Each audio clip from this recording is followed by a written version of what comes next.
വലൈക്കും വറഹ്മത്തുള്ളാഹി വബറകാതുഹു.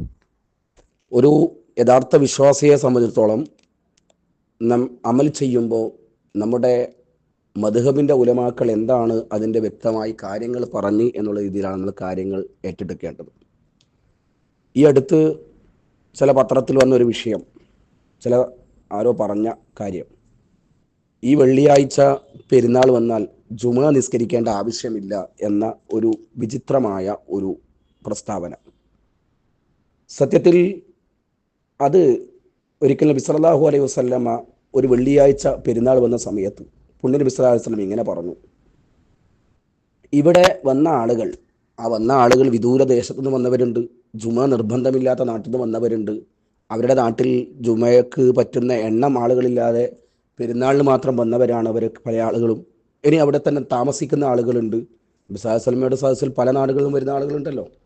അങ്ങനെ നബി സല്ലല്ലാഹു അലൈഹി വസല്ലം ഒരിക്കൽ പറഞ്ഞു, ഇനി പെരുന്നാൾ നിസ്കാരം കഴിഞ്ഞു, ഇനി നിങ്ങൾക്ക് വേണമെങ്കിൽ ഇവിടെ തന്നെ ജുമഅ പ്രതീക്ഷിക്കാം, അല്ലാത്തവർ വ്യത്യസ്ത നാടുകളിൽ നിന്നൊക്കെ വന്നവർ അവരുടെ നാടുകളിലേക്ക് എന്താകുക, തിരികെ പോവുക എന്ന് നബി സല്ലല്ലാഹു അലൈഹി വസല്ലം പറഞ്ഞ ഈ ഹദീസിൻ്റെ ലാഹിറായ വെറും ഭാഷാപരമായ അർത്ഥം മാത്രം എടുത്തുകൊണ്ട് എന്താണ് അതിൻ്റെ സാഹചര്യം, എങ്ങനെയാണത് പറഞ്ഞത്, ആരോടാണ് ഈ പറഞ്ഞത് എന്നൊന്നും നോക്കാതെ ഒറ്റയടിക്ക് വെള്ളിയാഴ്ച പെരുന്നാളാൽ ജുമുഅ വേണ്ട എന്ന് പറയുന്നത് ഇസ്ലാമിക കർമ്മശാസ്ത്രത്തിനെതിരാണ്, ഫിഖ്ഹിൻ്റെ പണ്ഡിതന്മാർ പറഞ്ഞതിന്, മദ്ഹബിൻ്റെ പണ്ഡിതന്മാർ പറഞ്ഞതിന് എതിരാണെന്ന് ഏത് ബുദ്ധിയുള്ള ആളുകൾക്കും മനസ്സിലാക്കാൻ പറ്റുന്ന കാര്യമാണ്.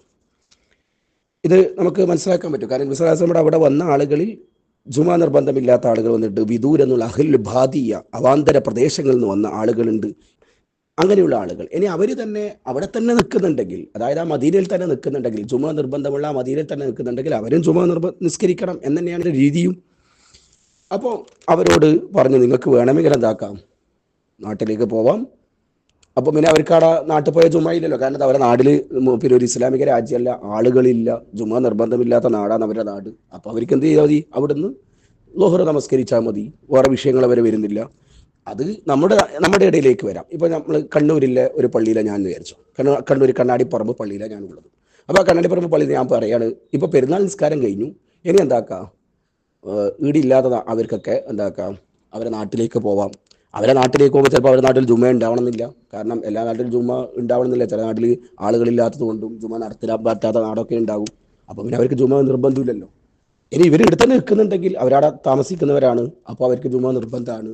ആ രീതിയിൽ നബി സല്ലല്ലാഹു അലൈഹി വസല്ലം പറഞ്ഞ ഒരു വിഷയത്തെ, ആ സന്ദർഭത്തോട് അവിടെ വന്ന ആളുകളെ മനസ്സിലാക്കി നബി സല്ലല്ലാഹു അലൈഹി വസല്ലം പറഞ്ഞൊരു വിഷയത്തെയാണ് ഈ രീതിയിൽ ചില ആളുകൾ വ്യാഖ്യാനിക്കുന്നത്. തീർത്തും ജുമാ നിസ്കരിക്കാനും പെരുന്നാൾ നിസ്കരിക്കാനും എല്ലാ സൗകര്യങ്ങളും കാര്യങ്ങളുമുള്ള ഒരു രീതിയിൽ നിർബന്ധമായ ജുമയെ സത്യത്തിൽ ഒഴിവാക്കുകയാണ് ചെയ്യുന്നത്. കാരണം ജുമയെക്കുറിച്ച് ഖുർആൻ തന്നെ പറഞ്ഞത് ആ വാങ്ക് കേട്ടാൽ നിങ്ങൾ പങ്കെടുക്കണമെന്നാണ്. പക്ഷേ ഇവിടെ നബി സല്ലല്ലാഹു അലൈഹി വസല്ലം പറഞ്ഞത് ആ ഒരു സന്ദർഭത്തിൽ പറഞ്ഞൊരു വിഷയമാണെന്ന് മനസ്സിലാക്കുക. അതുകൊണ്ട് പൊന്നു മുഅ്മിനീങ്ങൾ, ഇത്തരം പ്രസ്താവനയിൽ നമ്മൾ പെട്ടുപോവാതെ നമുക്ക് നിർബന്ധമായ ജുമ നഷ്ടപ്പെടുത്തല്ലേ എന്നാണ് സ്നേഹത്തോടെ എനിക്ക് പറയാനുള്ളത്. ഇത് നിങ്ങളത് സ്നേഹത്തോടെ എടുക്കുക, വിവാദങ്ങൾക്കോ മറ്റോ എടുക്കാതെ. നാം എപ്പോഴും വെള്ളിയാഴ്ച പ്രാർത്ഥിക്കുന്നത് പോലെ, റബ്ബന ഗഫ്ർ ലനാ വലിഖ്വാനിന, നമ്മുടെ എല്ലാ സഹോദരന്മാർക്കും നീ പുറത്തു കൊടുക്കണേ, ഈമാൻ കൊണ്ട് മുൻഗണന, നമുക്കിടയിൽ മുഅ്മിനീങ്ങൾക്കിടയിൽ ഒരു ഭിന്നിപ്പോ ഒരു ദേഷ്യമോ ആക്കല്ലേ എന്നാണ് നമ്മൾ പ്രാർത്ഥിക്കാറുള്ളത്. അള്ളാഹു ആ രീതിയിൽ നമ്മുടെ ഏറ്റവും വലിയ ഐക്യത്തിൻ്റെ സ്നേഹത്തിൻ്റെ സംഗമമാകുന്ന ജുമാ നിസ്കാരം, അതുപോലെ തന്നെ വർഷത്തിലുള്ള നമ്മുടെ നാട്ടിലുള്ള ഏറ്റവും വലിയ സംഗമമായ പെരുന്നാൾ, ആഴ്ചയിലുള്ള ഏറ്റവും വലിയ സംഗമമായ ജുമുഅ, ഇതിലൊക്കെ രണ്ടിലും പങ്കെടുത്ത് സ്നേഹം കൂട്ടാനും അള്ളാഹുവിലേക്ക് കൂടുതൽ എടുക്കാൻ അള്ളാഹു തൗഫീഖ് നൽകട്ടെ. ആമീൻ യാ റബ്ബൽ ആലമീൻ.